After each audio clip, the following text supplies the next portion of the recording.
Welcome to the BCFC Coaches Show for Week 2. I'm Ryan Waters. This week, the home teams will try and hold court after all three road teams won last week. Saturday night, the first installment of the Battle for the Island will kick off in West Shore as the 1-0 Rebels host the 1-0 Vancouver Island Raiders. The Rebels begin their third year at Bear Mountain Stadium, and head coach John Cardelicchio was pleased with how his team performed last week in Chilliwack. Yes, definitely played a lot better than the week before. We can see the progression coming along. Still lots of stuff to clean up, but definitely played better longer and in longer spots anyway. So what are one or two things that you'll need to address before playing the Raiders? Well, penalties is always an issue. That game had a lot of penalties, way too many again, but just execution. I mean, you really got to be on spot on with your execution and get a hat on everybody on their defense, and you got to keep their offense in check. So everybody's got to come and step their game up just a little bit more from the week before. When you prepare for a team, how much is it preparation going into the few days before the game compared to the adjustments that you have to make during the game? Well, I mean, it's a little bit of both. I mean, you definitely got to prepare for your opponent, leading into the game. I mean, they're not going to change everything completely, so you have a real good idea of what to expect, but everybody comes up with something new, and nothing always goes as planned, so you definitely have to be on the ball on the sideline and be able to make adjustments throughout the game. You've seen this Raider team in the preseason. Does that help in your preparation? Oh, definitely. I mean, I don't think we're going to fool them too much or they're going to fool us too much. It's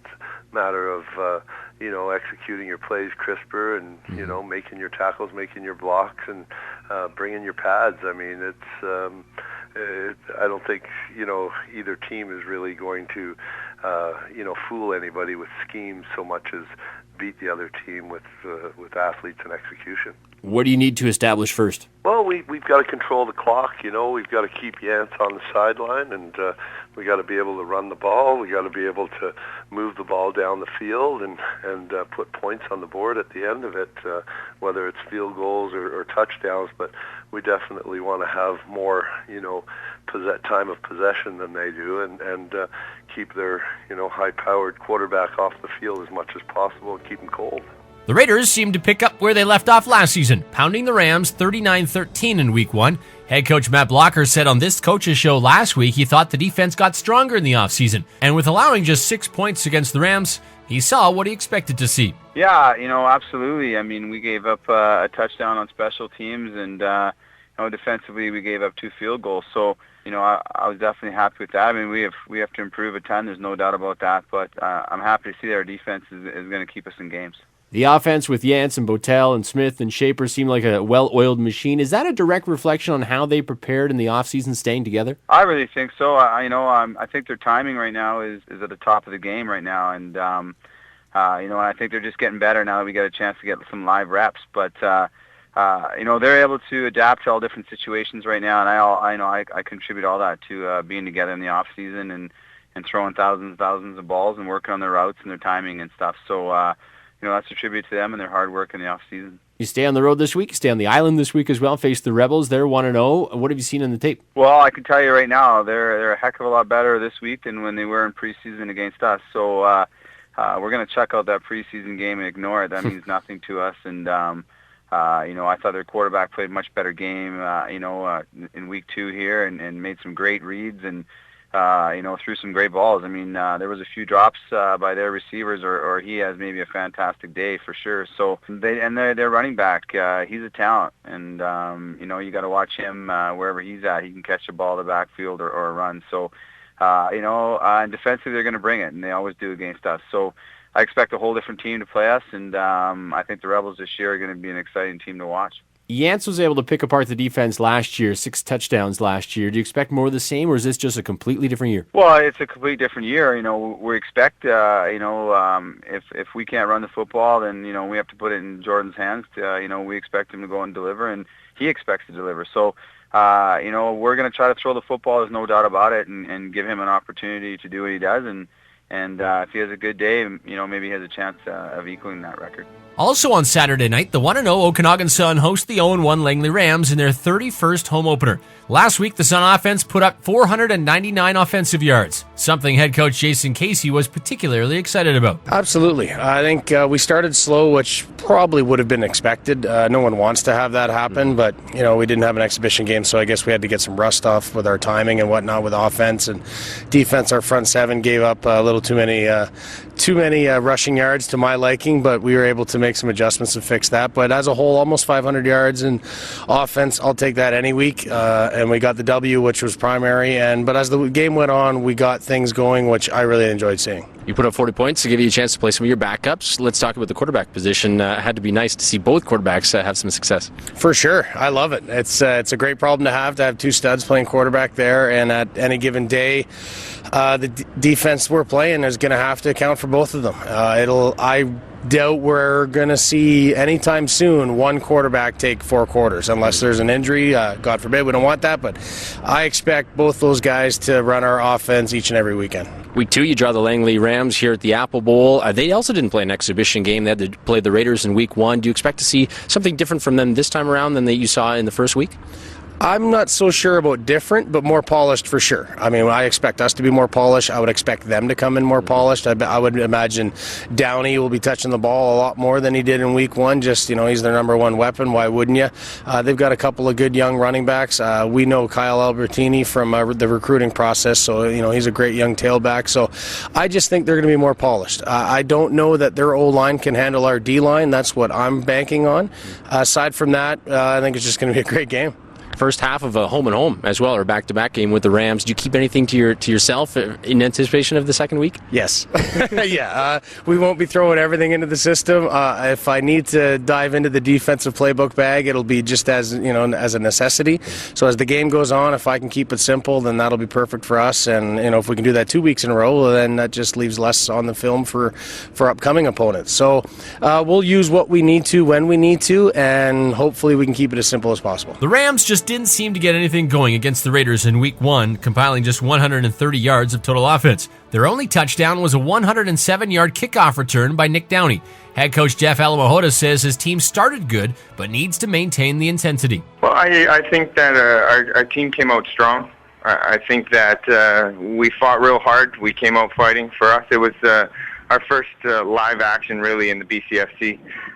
You can't really mimic game speed, and so not having an exhibition game kind of really hurt us there. And so in terms of coming out for our first game ever with a bunch of new guys on our team, I was real happy with my team and the way they came out strong. How about the surroundings of the brand new facility, or at least the brand new home in Langley, the city of Langley at McLeod Athletic Park, the fans as well? Just talk about the atmosphere. Yeah, the atmosphere was great. We had just over 600 fans at our stadium. Mm-hmm. Obviously, the stadium itself is great. The facility is fantastic. Brand new field turf facility with huge grandstands, concession stand, beer gardens. So, and the fans were just fantastic. They were in a position there where they were cheering, they were hooting and hollering, they were going for us, the whole way. And especially when Downey there took that return 107 yards back to the house, you could really hear them get going and really celebrating the Rams here in Langley for the first time. I wanted to ask you about that return for Nick Downey. Of course, you've been a defensive coordinator for the Chilliwack Huskers the last couple of years. Nice to finally have Downey on your side. Yeah, it really is. We knew how special he was and what he could do just being on the opposite side of the ball from him. And then letting him showcase what he did Week 1 right away, having the second longest in history return. Was something special to see, something special for our fans to see, and really as a coaching staff, you couldn't ask anything more from that young man. You draw the Okanagan Sun, your first road game as the Langley Rams this season. How are you preparing for the Sun? Just like usual, we do prepare every week. We do get an opportunity this week, though, rather than last week, to get some film on them. So we do have a little bit of an opportunity there to try and see what they're doing this year and what they're, what we might expect coming from them, both on the offensive side of the ball and defensive side of the ball. So that's a little different. But other than that, we go through our regular practice routine and prepare on a weekly basis. What's the key for the Rams this week? I think the key is trying to move the ball on the offensive side of the ball and limiting our turnovers. We had a couple turnovers late in the game that really hurt us last week, so we really need to maintain holding on to that football and then moving the ball in offense, getting a little more diverse, being able to run the ball as well as pass. And then on the defensive side of the ball, limiting those big plays. We had a lot of big plays against us, and so we really need to limit those and come out strong and physical against Okanagan. In Chilliwack on Saturday night, the 0-1 Huskers host the 0-1 Kamloops Broncos. Last week, the Huskers managed just 8 points against the Rebels, as head coach Luke Atchison says he hopes it was a learning experience. You know what? I hope it was an eye-opener. I hope it was an eye-opener for our coaches and our team, for sure. We didn't play up to our potential, and we've been working hard this week to get back to where we need to be this weekend. You mentioned potential last week in our interview. You said you were pleased with the skill and the talent that you brought in the offseason. How did those players in particular perform? Some of those guys played well in spurts. The play wasn't as disappointing as the lack of focus and some of the mistakes and mental mistakes that we made on the field. Was it nerves, maybe, because it was the home opener? It could have possibly been some nerves. It could have been, our first game. Call it what you want. We just made way too many mistakes, and we need to fix those, or we'll never be successful here. Well, this week you're preparing for a team that you've already faced. 2 weeks ago, you faced the Kamloops Broncos in an exhibition game. Is it easier to prepare this time around because you saw them just 2 weeks ago? Well, it is a little bit easier. We're going into a game where we've been able to see what they did against Okanagan. So we have 1 week of film to kind of prepare from. So that makes it easier. We kind of have an idea of what we're going to see. What we saw against them versus Okanagan is not really what we saw against us in preseason. So we've been preparing for a little bit of both, keeping us busy. But in that way, it is easier to prepare when you have some film on the team. What's the key this week? The key will be focus, keeping our composure, keeping our focus, and eliminating the mistakes and giving us a chance to win. The Broncos last week started strong, trailing the Sun by just 6 points at halftime at Hillside Stadium. The run game was terrific, as head coach Duncan Orthius gives us his thoughts on that football game. I thought we had a pretty good game. It was just a few key mistakes that cost us quite badly, but I thought for the first half we played very well, and just the second half we kind of fell apart, and that's I think due to the Sun where they adjusted at halftime and we didn't really adjust, so that's kind of on us as coaches. But it's our first game. It's Kelowna's first game, so I was pleasantly surprised for the type of play that we had. The score didn't. I don't think the score indicated what the type of game it was.